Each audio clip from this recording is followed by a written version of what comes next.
इस्लामी ममालिक के वज़रा ख़ारजा के ख़ित्ते पर ईरानी हमलों की पुरजोर मज़म्मत। रियाद में अरब और इस्लामी ममालिक के मुशावरती इजलास के बाद एलानिया में कहा गया कि ईरान खलीजी ममालिक के सिविल इंफ्रास्ट्रक्चर, हवाई अड्डों, तेल तनसीबात, सफारत खानों और अवामी मकामात को निशाना बना रहा है।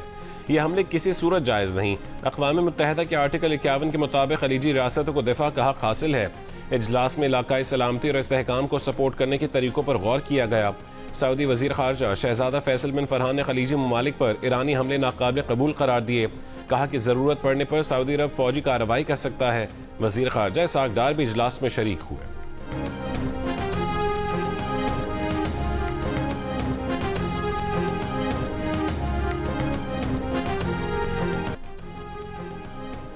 इसराइल की तरफ से ईरान की साहिली जनूबी पारस फील्ड पर गैस तनसीबात पर हमले के बाद ईरान का कतर के रासुल अफान सनती शहर पर हमला। तंसीम में आग भड़क उठी, शदीद नुकसान पहुंचा। कतर का कहना है कि ताज़ा मिसाइल हमले से बड़ी आग भड़क उठी है। रासुल अफान पोर्ट पर दुनिया की सबसे बड़ी LNG एक्सपोर्ट तंसीब कायम है। ईरान की जानिब से सऊदी दारुल हुकूमत रियाद की 2 तेल रिफाइनरीज पर हमले। रियाद पर भी बैलिस्टिक मिसाइल हमले। 4 बैलिस्टिक मिसाइलों को फ़ज़ाई दिफाई निज़ाम ने तबाह कर दिया। मिसाइलों का मलबा शहर के मुख्तलिफ इलाकों में गिरा, 4 अफराद जख्मी हुए। अबू धाबी की अबशान गैस तनसीबात और बाब फील्ड पर मिसाइल के मलबा गिरने के वाक़यात। तनसीबात मुतासिर, काम आर्जी बंद। इराक में उम्मुल कैसर बंदरगाह के करीब ड्रोन हमला। इराक की बहरिया के अड्डे को निशाना बनाया गया। गैस तनसीब पर हमले के बाद कतर का 2 ईरानी सफारतकारों को मुल्क छोड़ने का हुक्म।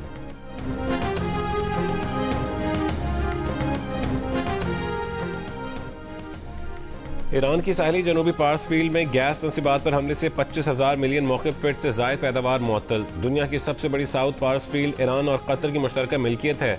सदर पेज़ेशकियान का कहना है कि ईरानी तवानाई तनसीबात पर हमले सिर्फ पेचीदगियाँ पैदा करने का सबब बनेंगी। दुनिया के लिए सूरत हाल काबू से बाहर हो जाएगी। पासदारान इनकलाब ने कहा है कि ईरान ने जंग का नया मरहला शुरू कर दिया है। पड़ोसी ममालिक की तवानाई तनसीबात और मईशत को निशाना नहीं बनाना चाहते थे, मगर हमें तवानाई तनसीबात पर हमले के लिए मजबूर किया गया।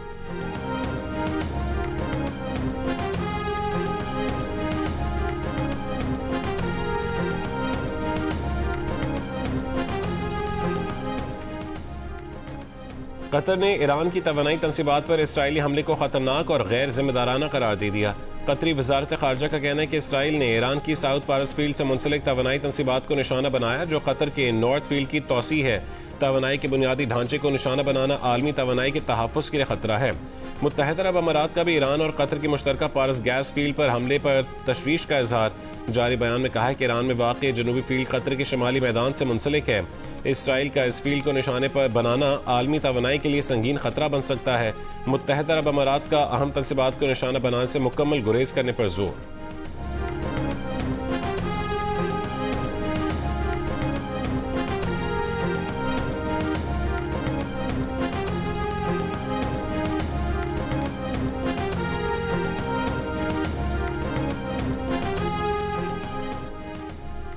दुनिया की सबसे बड़ी LNG तनसीबात पर हमले के बाद सदर ट्रंप का फैसला। अमरीकी अखबार के मुताबिक सदर ट्रंप ने इसराइल को मजीद हमलों से रोक दिया। अखबार का कहना है कि अमरीकी सदर को साउथ पार्स गैस फील्ड पर हमले का इल्म था। सदर चाहते थे कि हुर्मुज़ के मामले पर ईरान पर दबाव डाला जाए। हुर्मुज़ न खुली तो दोबारा ईरानी तवानाई तनसीबात निशाना हो।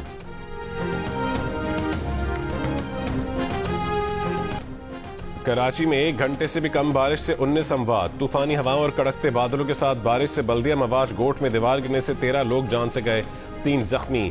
लांढी और कोरंगी में दीवार, छत और दरख्त गिरने से 2 खवातीन समेत 4 अफराद मारे गए। यारो गोट में आसमानी बिजली गिरने से 1 शख्स चल बसा। बारिश से कई मकामात पर छतें, बिल बोर्ड्स गिर गए, दरख्त उखड़ गए। हब रिवर रोड समेत मुख्तलिफ मकामात पर नशेबी इलाके ज़ेर आब आ गए। शहर के बड़े हिस्से में बिजली की फरहमी मुअत्तल। तर्जुमान के इलेक्ट्रिक का दावा है कि 2100 में से 560 फीडर्स पर बिजली की फरहमी मुअत्तल है। बहाली का काम जारी है।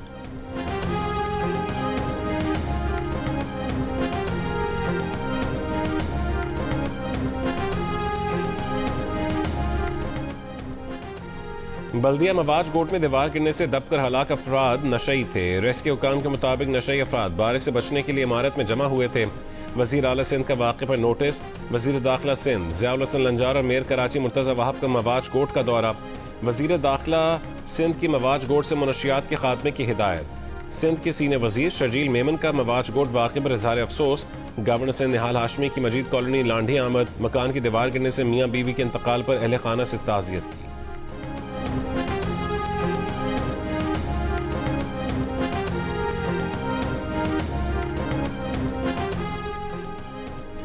हैदराबाद में भी बारिश। शहर के नशीबी इलाकों में पानी जमा। फीडर स्ट्रिप होने से बिजली की फराहमी मुअत्तल। तर्जुमान हेस्को का कहना है कि शहर के 160 में से 65 फीडर्स पर बिजली दस्तयाब नहीं है। बिजली बहाली का काम जारी है। मकली, ठट्टा और गिरदनवा में गर्द आलूद तूफान और हल्की बारिश। हब के इलाके साकरान में घर की छत गिरने से बच्ची जाँ बहक, 2 अफराद जख्मी। तूफानी हवा के बायस हब रिवर रोड पर साइन बोर्ड गिरने से ट्रैफिक की रवानी मुतासिर। जिला हब और लसबेला में बिजली की फराहमी मुअत्तल।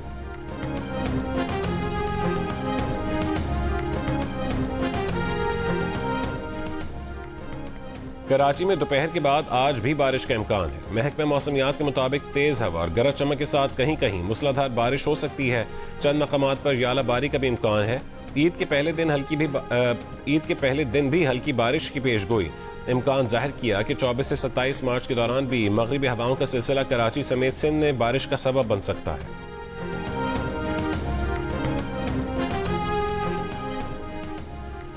अमेरिका की नेशनल इंटेलिजेंस की जानिब से सालाना थ्रेट रिपोर्ट जारी। रिपोर्ट में कहा गया है कि पाकिस्तान और तालिबान के ताल्लुकात कशीदा। सरहद पार झड़पों और दहशतगर्दी के वाक़यात में इजाफा हुआ। पाकिस्तान ने दहशतगर्द गिरोहों की मौजूदगी पर तशवीश के बायस अफगानिस्तान में कार्रवाइयाँ तेज की, जो पाकिस्तानी फौजी चौकियों पर हमलों का फौरी जवाबी रद्दअमल है। रिपोर्ट में कहा गया कि खित्ते में पायदार अमन के लिए तालिबान को पाकिस्तान मुखालिफ शिद्दत पसंदों से ताल्लुक खत्म करना होगा। पाकिस्तान ने ऑपरेशन गजब लिल हक आर्जी तौर पर रोक दिया। वफाकी वजीर इत्तलात अताउल्लाह तारा ने कहा है कि ऑपरेशन आज रात से 23 और 24 मार्च की दरमियानी रात तक रुका रहेगा।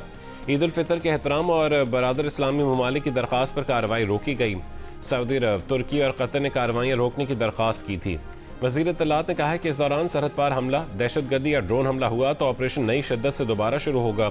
अता तारा ने बताया कि ऑपरेशन गजब लिल हक में अब तक 707 अफगान तालिबान मारे गए, 900 से ज्यादा जख्मी हैं।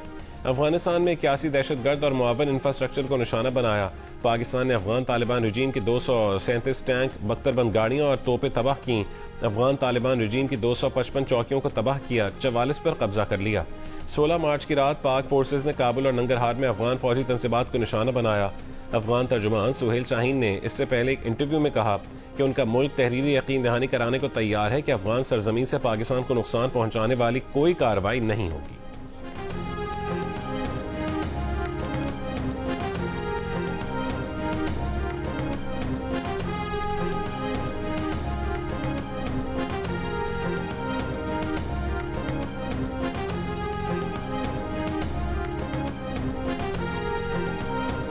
काबुल में there is a military camp where there is a ammunition storage site and there is a drone storage site.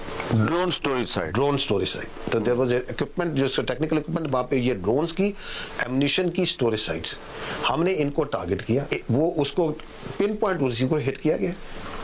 उसके बाद आपने वहाँ देखा, दुनिया ने देखा कि वहाँ पे जो सा है एक अमल होता है, अगर कहीं पे एम्यूनिशन हो और वो उसे स्ट्राइक करे तो वो उसके बाद सेकेंडरी डेटोनेशन हुई, because our intelligence was correct and we are hit ammunition storage. तो एम्यूनिशन फटा।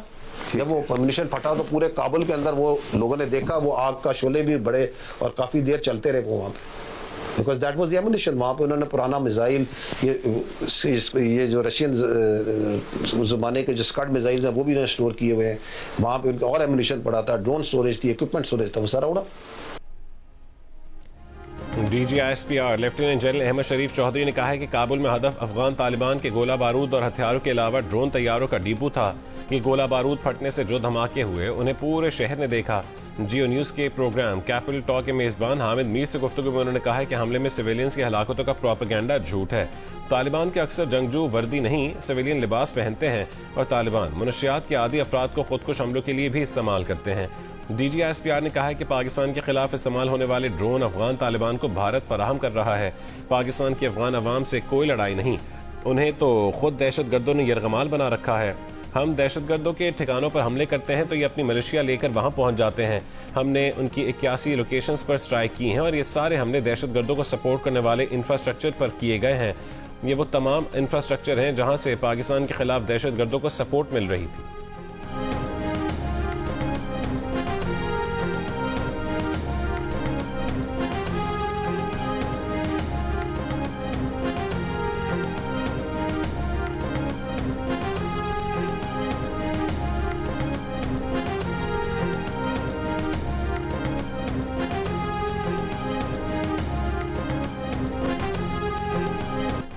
ईरानी सिक्योरिटी चीफ अली लारिजानी की शहादत के बाद इसराइल पर जवाबी कार्रवाई। ईरान ने तल अवीव पर मिसाइलों की बारिश कर दी। इसराइली दिफाई निज़ाम आयरन डोम मिसाइल हमले रोकने में नाकाम। तल अवीव में जोरदार धमाके, मुतादिद इलाके निशाना बने, आग भड़क उठी। इसराइली शहर एन शम्स बैत शमेश पर मिसाइल हमले में मुतादिद इमारतें निशाना बनी। ईरानी मिसाइल फौजी तनसीबात तक भी पहुंचे हैं। इसराइली शहर होलोन में भी तबाही के मनाजिर, गाड़ियों और सड़कों को नुकसान पहुंचा। ईरानी हमले से बेन गोरियन एयरपोर्ट पर खड़े 3 जहाज़ों को नुकसान पहुंचा। ईरानी हमलों में 200 से ज़ायद इसराइलियों की हलाकत और जख्मी होने के दावे हैं। इसराइल की 2 अफराद की हलाकत और कमोबेश 200 के जख्मी होने की तस्दीक। ईरान की जानिब से इसराइली और अमरीकी अड्डों पर 100 से ज़ायद अहदाफ पर मिसाइल दागे गए। इसराइली सदर ने एतराफ़ किया है कि नए ईरानी मिसाइल बड़ा चैलेंज बन गए हैं। 6 से 8 किलोग्राम के ईरानी मिसाइल मौत और तबाही लाते हैं।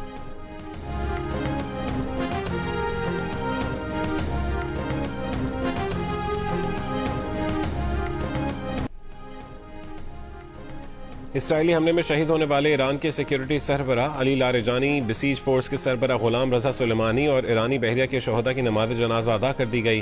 तेहरान के इनकलाब स्क्वायर पर नमाज जनाजा में हजारों अफराद की शिरकत, शोहदा को खिराज अकीदत।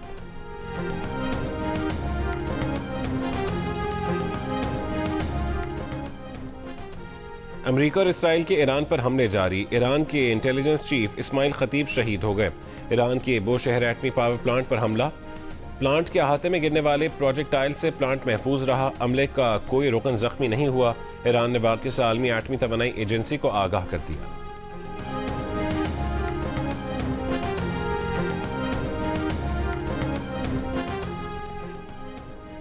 खलीजी ममालिक के शहरी इलाकों के करीब हमलों की जिम्मेदारी अमरीका पर आयद होती है।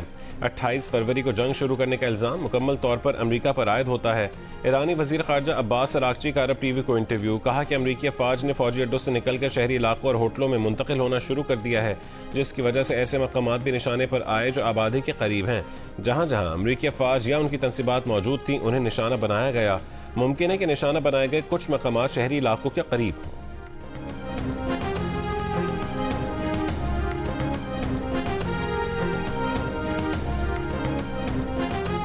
इसराइल की लेबनान पर अंधाधुंध बमबारी, 56 अफराद जाँ बहक और 211 जख्मी। लेबनान पर इसराइली हमलों के आगाज से जाँ बहक अफराद की तादाद 968 हो गई। 2500 अफराद जख्मी हैं। यूरोपीय यूनियन का इसराइल से लेबनान में फौजी कार्रवाइयाँ बंद करने का मुतालबा।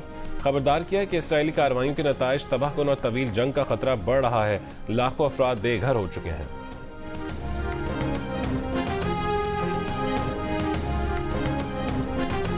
आप ये लीडरशिप जो आपने बैठाई हुई है, सबको पता है किधर है, किधर बैठाए हुए हैं, ये किधर है इस वक्त। ये जो मैंने नाम लिए हैं पहले भी, इनका क्यों बैठाए हुए हैं आपने वहां पे इनको बैठाते हैं। आपको पता है ये जो लीडरशिप है टेररिज्म की, they are hiding them in government buildings.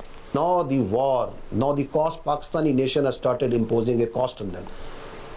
पहले इनके पास इंप्यूनिटी थी, ये इंप्यूनिटी के साथ यहाँ पे आते थे और आगे जब हम बात करते थे सब्र करें, अभी ये सब्र करें ना, बातचीत करें, करो बातचीत। हम तो कहते हैं बातचीत करो, हवाले करो हमारे इनको। ये जो दहशतगर्दों के कैंप बनाए हैं वहां पे, जिनको पता नहीं क्या मराकज बोलते हो, बंद करो इनको। ये जो रिक्रूटमेंट वहां पे शुरू की हुई है, उधर मसाजिद में ऐलान कराते हो, वहां पे जो मदरसे हैं उनकी फंडिंग इससे कंटीजेंट की हुई है कि तुम पाकिस्तान में जाके कितने दहशतगर्द भेजोगे।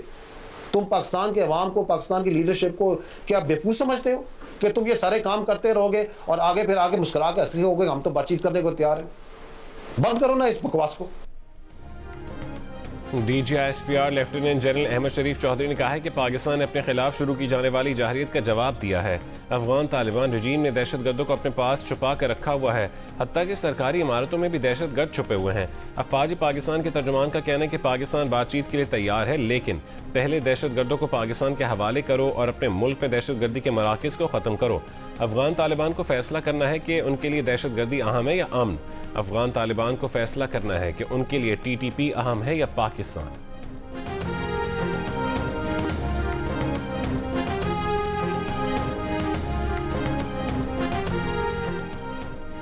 ईरान के वज़ीर ख़ारजा अब्बास अराग़ची का पाकिस्तान, तुर्की और मिस्र के वज़ीर ख़ारजा से अलहदा टेलीफोनिक राबते, ख़ित्ते में ताज़ा तरीन सूरत हाल पर बातचीत। नायब वज़ीर आज़म और वज़ीर ख़ारजा इसहाक़ डार की तुर्की के वज़ीर ख़ारजा हाकान फ़िदान से मुलाकात। तुर्क वज़ारत ख़ारजा के मुताबिक मुलाकात सऊदी अरब की दारुल हुकूमत रियाद में हुई।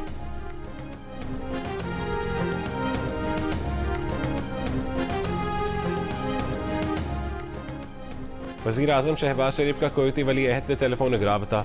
वज़ीर आज़म की कोयत पर हमलों की शदीद मज़म्मत, कीमती जानों के ज़िया पर अफसोस का इजहार, इख्तलाफात को मुज़ाकरात और सिफारतकारी के जरिए हल करने की ज़रूरत पर जोर। वज़ीर आज़म ने ओमान के सुल्तान से टेलीफोनिक राबते में अमन, इस्तेहकाम और तामीरी बातचीत को बरकरार रखने की अहमियत पर जोर दिया।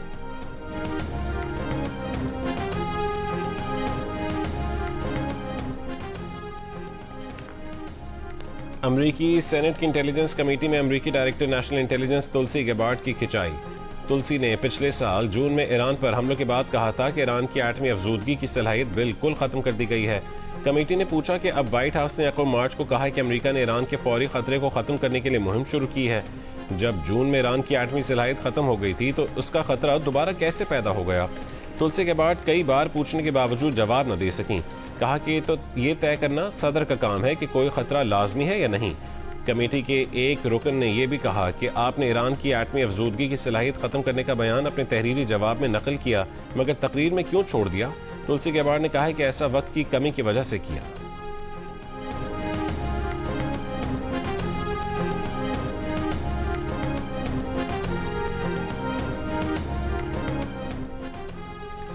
अडयाला जेल में बानी PTI की मुतासरा आंख का चेकअप। बानी PTI का तिब्बी मुआयना अहलिया बुशरा बीबी की मौजूदगी में किया गया। मेडिकल बोर्ड की जानिब से मुकम्मल रिपोर्ट जल्द चीफ कमिश्नर को पेश की जाएगी। इस्लामाबाद हाई कोर्ट की हिदायत पर चीफ कमिश्नर ने नया मेडिकल बोर्ड तश्कील दिया है। वफाकी वज़ीर इत्तलात अता तारड़ का कहना है कि बानी PTI से उनके बच्चों की फ़ोन पर बात ईद के रोज़ करवा दी जाएगी। नायकॉप कार्ड्स पर पाकिस्तान आने के लिए किसी वीज़े की ज़रूरत नहीं है। बानी PTI के बच्चों को पाकिस्तान में क़याम के दौरान यहाँ के क़वानीन पर मुकम्मल अमल करना होगा।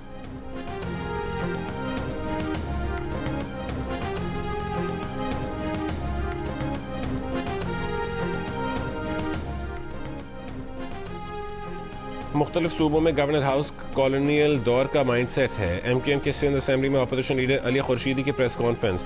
कहा कि कामरान टिसोरी का कसूर ये था कि कॉलोनियल दौर के माइंड सेट को तब्दील कर दिया। ये मसला हम वज़ीर आज़म पाकिस्तान के सामने उठाएंगे। कहा कि रियासत पाकिस्तान को कहते हैं कि हमारे शहरों का हाल देखें। वज़ीर दाखिला सिंध देखें, शहर में शॉर्ट टर्म किडनैपिंग शुरू हो गई है। दावा किया कि शॉर्ट टर्म किडनैपिंग में पुलिस मुलव्विस है।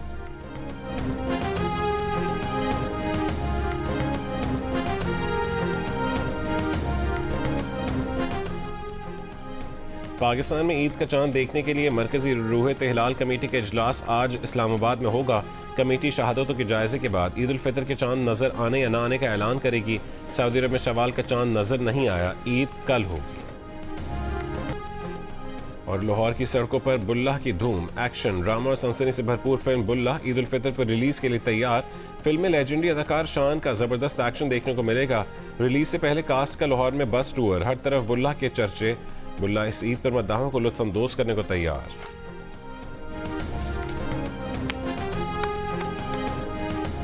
बड़ा अच्छा सब्जेक्ट है और बड़ा अच्छा म्यूजिक है फिल्म का। एक्शन सीक्वेंसेस बहुत अच्छे हैं, तो आपको you'll have a good time. Music is outstanding. इतना अच्छा म्यूज़िक है, हर गाना जो है वो आपके दिल को लगता है। ये फिल्म ऐसी है कि जिसमें प्रॉपर सही मसाले वाली फिल्म जिसको कहते हैं। एक्शन तो है, ज़्यादा एक्शन है, लेकिन लोगों को मज़ा आएगा।